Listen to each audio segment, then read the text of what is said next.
स्वप्नातील घर आणि हक्काचा व्यवसाय आता एकाच ठिकाणी. राहता साकूर येथील एअरपोर्ट रोडवर आम्ही घेऊन आलोय एक भव्य डेव्हलपमेंट प्रोजेक्ट इराज पार्क. आमची वैशिष्ट्ये: कलेक्टर NA प्लॉट्स, बंगलोसाठी हक्काची जागा, कमर्शियल कॉम्प्लेक्स, मुख्य रस्त्याला लागून दुमजली गाळे, प्रशस्त 2 BHK व 3 BHK रो हाऊस आणि 2 BHK फ्लॅट स्कीम. तयार दर्जेदार पायाभूत सुविधा, 9 व 12 मीटरचे सिमेंट कॉन्क्रीट रस्ते, अंडरग्राउंड ड्रेनेज आणि वॉटर सप्लाय व स्ट्रीट लाईटनी सुसज्ज. Ready club house, open gym, मुलांसाठी प्ले एरिया आणि सुंदर गार्डन. सुंदर असे प्रभू श्रीराम मंदिर प्रोजेक्ट मध्येच. पत्ता: सर्वे नंबर 97/1, एअरपोर्ट रोड, उपासनी महाराज मंदिराजवळ, साकुरी, राहता. आजच संपर्क करा 8550 99 70 70. राहता येथील एका मटन शॉप मध्ये आणलेलं मटण खराब व दुर्गंधयुक्त असल्यानं ते खाल्ल्यानंतर एका ग्राहकाला उलट्या होऊन त्रास झाल्याची घटना समोर आली आहे. या प्रकरणी पीडित ग्राहकानं राहता पोलीस ठाण्यात धाव घेऊन संबंधित मटण दुकानदाराविरोधात तक्रार दाखल केली, चौकशीची मागणी केली.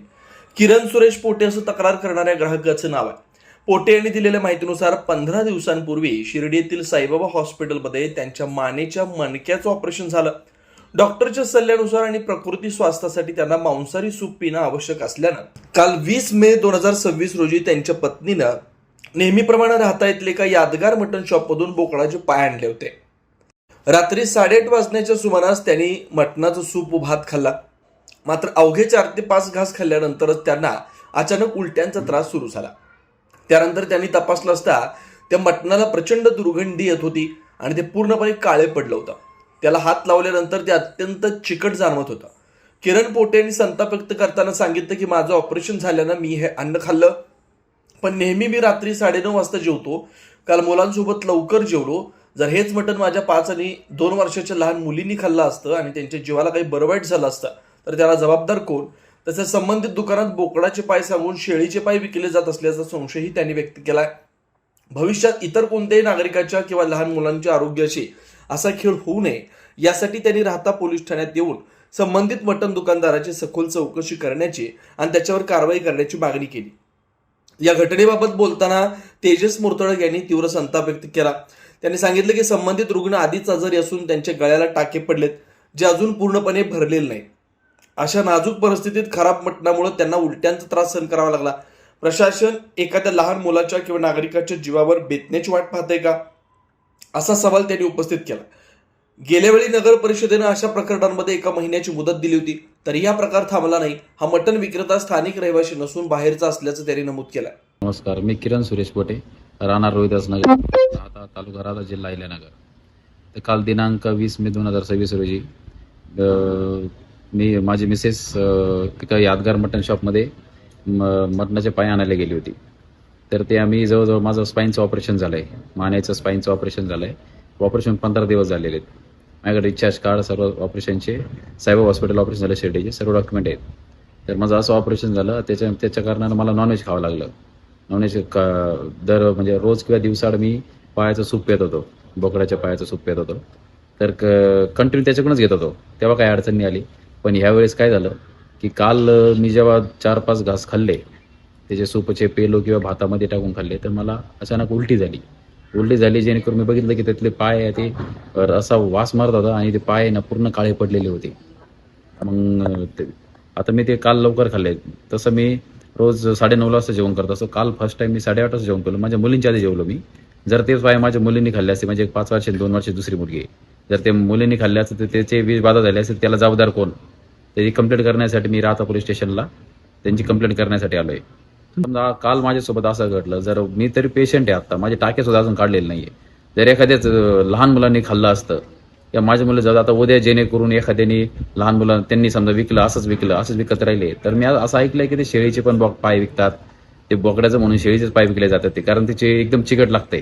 ते आता जरी तुम्ही जाऊन बघितलं ना, मी तसंच ठेवलेलं आहे. ते हात लावला ना तर पूर्ण चिकट येते, त्याचा वास पण खूप येतोय आता बघितल्यानंतर. त्यासाठी मी राहता पोलीस कंप्लेंट करायला असं आलोय की उद्या जेणेकरून त्यांनी उद्या असं विकू नये दुसऱ्या कोणत्या पण माणसाला, किंवा लहान मुलांनी जरी खाल्लं तर याच्यावर काय परिणाम होऊ शकतो त्यांच्या हेल्थवर. असेल तर त्यांची चौकशी करावी.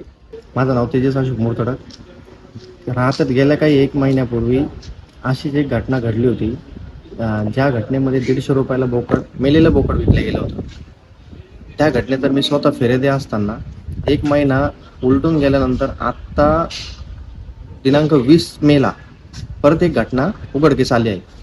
तर ती घटना अशी होती का आमचे मित्र किरण भोपोटे हे आजारी म्हणजे पेशंट आहे ते, तर त्यांचं तिथं मटण घेण्यासाठी ते गेले. म्हणजे त्यांना ते सूप वगैरे डॉक्टरनी प्यायला लावलेलं आहे. तर तिथं ते मटण घेण्यासाठी गेल्यानंतर त्यांना खराब मटण त्यांनी दिलं होतं. खराब मटण दिल्यानंतर त्यांनी त्याचं ते सूप पिलं. सूप प्यायल्यानंतर त्यांना उलटी झाली. उलटी झाल्यानंतर ते तिथं जाब विचारण्यासाठी त्या खाटिकाकडे गेले.